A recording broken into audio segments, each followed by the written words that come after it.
গ্রাম পঞ্চায়েতের শপথ গ্রহণ অনুষ্ঠানকে কেন্দ্র করে ধুন্ধুমার কাণ্ড। বিজেপি এবং বামগ্রেসের সংঘর্ষে অগ্নিগর্ভ পরিস্থিতি উত্তর জেলার কদমতলা ব্লকের রাজনগর পঞ্চায়েত। বাম কংগ্রেসের যৌথ হামলায় আহত বেশ কয়েকজন বিজেপি কর্মী। ঘটনা শুক্রবার দুপুরে। পরিস্থিতি নিয়ন্ত্রণে ঘটনাস্থলে মোতায়েন করা হয়েছে অতিরিক্ত নিরাপত্তা বাহিনী। বাম কংগ্রেসের হামলার ঘটনার প্রতিবাদে কদমতলা থানা ঘেরাও করেছে বিজেপির নেতাকর্মীরা। পূর্ব নির্ধারিত সূচি অনুযায়ী এদিন রাজনগর স্থিত কমিউনিটি হলে ছিল শপথ গ্রহণ অনুষ্ঠান। সদ্য সমাপ্ত পঞ্চায়েত নির্বাচনে রাজনগর পঞ্চায়েতের ফলাফল হয়েছিল 30 অঙ্ক। পঞ্চায়েতের মোট 11টি আসনের মধ্যে শাসক দল বিজেপির দখলে গিয়েছিল 5টি আসন।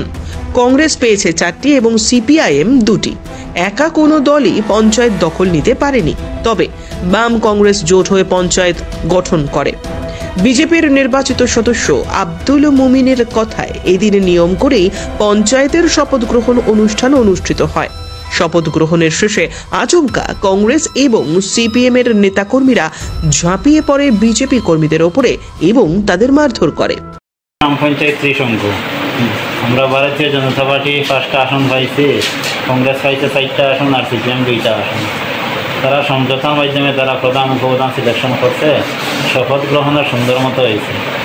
শপথ গ্রহণের পরেই তারা বিশৃঙ্খলা সৃষ্টি করিয়া, যেহেতু একটা সরকারি প্রোগ্রাম, পঞ্চায়েত সেক্রেটারি হয়েছে যে সরকারি প্রোগ্রাম, আমি কেন কোনো রাজনৈতিক বক্তব্য হইতে নেই।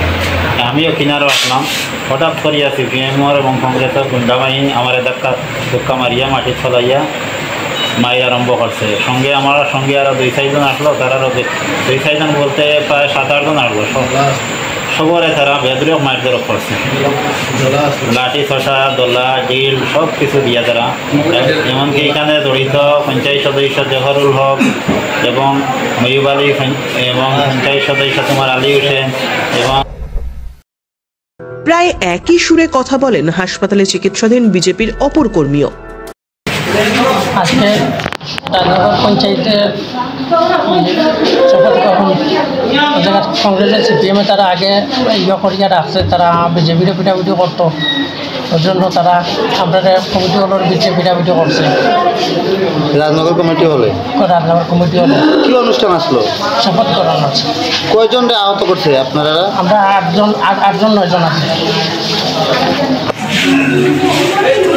বিজেপির কর্মীদের অভিযোগ, বাম কংগ্রেসের হামলায় গুরুতর আহত হয়েছেন আব্দুল মুমিন, রত্নদীপ দাস, সুজিত দাস, আলতাব উদ্দিন, সঞ্জয় পাল, গৌরমণি দাস সহ আরও বেশ কয়েকজন।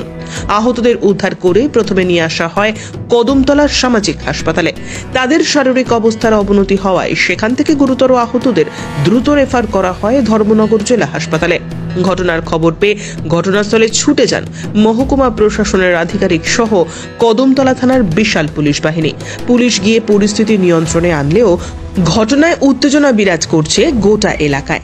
ঘটনার প্রতিবাদ জানিয়ে কদমতলা থানা ঘেরাও করে বিজেপি কর্মী সমর্থকেরা।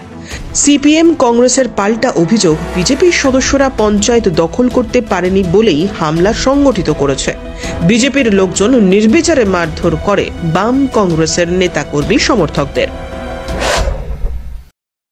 Bureau report, JM24 news.